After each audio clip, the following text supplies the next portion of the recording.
Bonjour les amis, aujourd'hui encore nous allons parler de DMA. Alors en matière de DMA, il y a quelque chose que je souhaiterais véritablement insister là-dessus. C'est le fait que pour qu'il y ait formation de DMA, il faut trois conditions. Il faut la présence de matériaux. Donc je vais juste prendre un exemple pour que vous puissiez comprendre. Je prends par exemple ce matériau. Donc je prends ça. Alors dans ce matériau, donc prenons le cas où c'est une roche, disons une roche saine. Et dans cette roche saine, vous allez avoir ce qu'on appelle des sulfures de fer.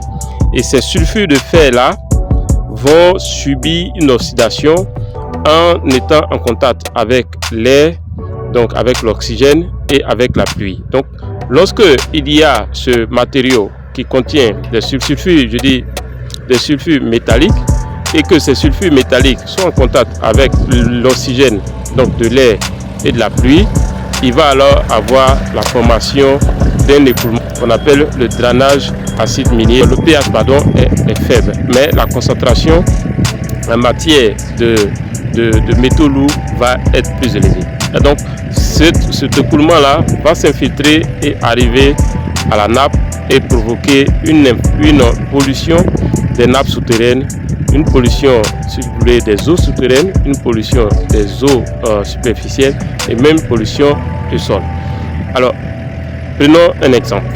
Pourquoi nous organisons ce séminaire? Nous organisons un séminaire le 15 février et un séminaire sur 3 jours, donc 15, 16 et 17 février, un séminaire entièrement en ligne pour parler du mécanisme du DMA et des techniques de réhabilitation d'un site pollué en DMA. Alors, pourquoi vous devez participer à ce séminaire? Prenons le cas où vous êtes peut-être un environnementaliste et que vous connaissez cette question de DMA et que vous le maîtrisez et que vous vous intéressez au domaine minier.